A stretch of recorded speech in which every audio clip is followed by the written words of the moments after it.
ಎಲ್ಲ ಪೋಷಕರಿಗೂ ವಿದ್ಯಾರ್ಥಿಗಳಿಗೂ ನನ್ನ ತರಗತಿಗೆ ಸ್ವಾಗತ. ಕಳೆದ ತರಗತಿಯಲ್ಲಿ ನಾವು ವರ್ಣಮಾಲೆಯ ಎಷ್ಟು ವಿಭಾಗಗಳನ್ನು ವಿಭಾಗಿಸ್ತೀವಿ, ಸ್ವರಗಳು, ವ್ಯಂಜನಗಳು, ಯೋಗವಾಹಗಳು, ಅದರಲ್ಲಿ ಸ್ವರಗಳ ಬಗ್ಗೆ ತಿಳ್ಕೊಂತಾ ಹೋಗಿದ್ವಿ, ಸಂಧ್ಯಾಕ್ಷರದ ಬಗ್ಗೆ. ಇವತ್ತಿನ ತರಗತಿಯಲ್ಲಿ ನಾವು ವ್ಯಂಜನದ ಬಗ್ಗೆ ತಿಳ್ಕೊಂತಾ ಹೋಗೋಣ. ವ್ಯಂಜನ ಅಂತಂದ್ರೆ ಏನು ಅಂತಂದ್ರೆ ಕಾಯಿಂದ ಳವರೆಗೆ ಇರುವಂತ ಅಕ್ಷರಗಳನ್ನ ವ್ಯಂಜನ ಅಂತ ಬಿಟ್ಟು ಕರಿತೀವಿ.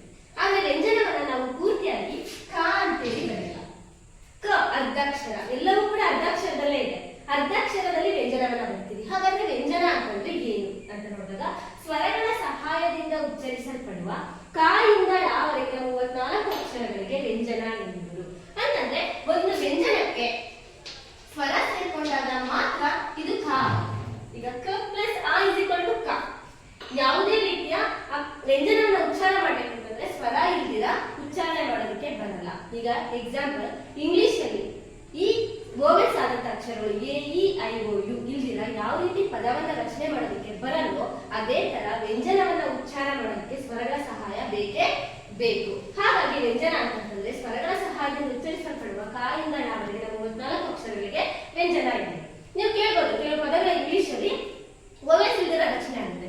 ಯಾವ್ಯಾವ ಅಂತಂದ್ರೆ ಸ್ಕೈ ಅನ್ನುವಂಥದ್ದು ಇರ್ಬೋದು. ಇಲ್ಲಿ ನೋಡಿ, ವೋವೆಲ್ಸ್ ಅನ್ನುವಂತ ವರ್ಡ್ಸ್ ಇಲ್ಲ, ಅದು ಸ್ಕೈ, ಅದಕ್ಕೆ ಅರ್ಥ ಆಯ್ತು ಕೇಳ್ಬೋದು. ಅಂದ್ರೆ ಇಲ್ಲಿ ಡಬ್ಲ್ಯೂ ಮತ್ತೆ ವೈ ಅನ್ನ ನಾವು ಸೆಮಿ ವೋವೆಲ್ಸ್ ಅಂತ ಹೇಳ್ತಾ ಹೋಗ್ತೇವೆ. ಅಂತಂದ್ರೆ ಇಂಗ್ಲಿಷ್ ಅಲ್ಲಿ ಸೆಮಿ ವೋವೆಲ್ಸ್ ಇಂದ ಕೆಲವು ಪದಗಳನ್ನು ರಚನೆ ಮಾಡಬಹುದು. ಆದ್ರೆ ಕನ್ನಡ ವರ್ಣಮಾಲೆಯಲ್ಲಿ ಸ್ವರ ಇಲ್ದಿರ ಯಾವುದೇ ರೀತಿಯಾದಂತಹ ಅಕ್ಷರನ ವ್ಯಂಜನದ ಅಕ್ಷರಗಳನ್ನ ಉಚ್ಚಾರಣೆ ಮಾಡೋದಕ್ಕೆ ಬರಲ್ಲ. ಅದೇ ರೀತಿ ವ್ಯಂಜನದಲ್ಲಿ 2 ವಿಧಾನ ನೋಡ್ತೀವಿ. ಅವು ಯಾವ್ಯಾವ ಅಂತಂದ್ರೆ ವರ್ಗೀಯ ವ್ಯಂಜನ, ಅವರ್ಗೀಯ ವ್ಯಂಜನ. ವರ್ಗೀಯ ವ್ಯಂಜನ, ಅವರ್ಗೀಯ ವ್ಯಂಜನ ಅಂತ ಹೇಳ್ಬಿಟ್ಟು 2 ವಿಧಗಳನ್ನ ನೋಡ್ತಾ ಹೋಗ್ತೀವಿ. ಕಾಯಿಂದ ಮಾವರೆಗೆ ಇರುವಂತ 25 ಅಕ್ಷರಗಳನ್ನ ವರ್ಗೀಯ ವ್ಯಂಜನ ಅಂತ ಕರಿತೀವಿ. ಅವರ್ಗೀಯ ವ್ಯಂಜನ ಅಂತಂದ್ರೆ ಯಾಯಿಂದ ಲಾವರೆಗೆ ಇರುವಂತಹ 9 ಅಕ್ಷರಗಳನ್ನ ನಾವು ಏನಂತ ಕರಿತೀವಿ ಅಂತಂದ್ರೆ ಅವರ್ಗೀಯ ವ್ಯಂಜನ ಅಂತ ಹೇಳ್ಬಿಟ್ಟು ಕರಿತೀವಿ. ವ್ಯಂಜನದಲ್ಲಿ 2 ವಿಧ, ವರ್ಗೀಯ ವ್ಯಂಜನ, ಅವರ್ಗೀಯ ವ್ಯಂಜನ. ಈಗ ವರ್ಗೀಯ ವ್ಯಂಜನ ಅಂತಂದ್ರೆ ಏನು ಅಂತ ಹೇಳಿ ನೋಡಿದಾಗ ಅಕ್ಷರಗಳನ್ನ ಉಚ್ಚರಿಸುವಾಗ ಆ ಹುಟ್ಟುವ ಸ್ಥಳವನ್ನ ಆಧರಿಸಿ 5 ವರ್ಗಗಳಾಗಿ ವಿಂಗಡಿಸಲಾಗಿರುವ ಕಾಯಿಂದ ಮಾವರೆಗಿನ 25 ಅಕ್ಷರಗಳಿಗೆ ವರ್ಗೀಯ ವ್ಯಂಜನ ಅಂತ ಹೇಳ್ಬಿಟ್ಟು ಕರಿತೀವಿ. ಅಂತಂದ್ರೆ ಕಾಯಿಂದ ಮಾವರೆಗೆ ಎಷ್ಟು ಅಕ್ಷರ ಬರುತ್ತೆ ಅಂತಂದ್ರೆ 25 ಅಕ್ಷರ ಬರುತ್ತೆ. ಈ ಕಾಯಿಂದ ಮಾವರೆಗೆ ಇರುವಂತ 25 ಅಕ್ಷರಗಳನ್ನ ನಾವು ವರ್ಗೀಯ ವ್ಯಂಜನ ಅಂತ ಹೇಳಿ ಕರಿತೀವಿ. ಅಂತಂದ್ರೆ ಅಕ್ಷರಗಳನ್ನ ಉಚ್ಚರಿಸುವಾಗ ಅಂತಂದ್ರೆ ಈಗ ಫಸ್ಟ್ ವರ್ಗಗಳನ್ನಾಗಿ ವಿಂಗಡಿಸಲಾಗಿರುವ ಅಂತಂದಾಗ ನೋಡಿ,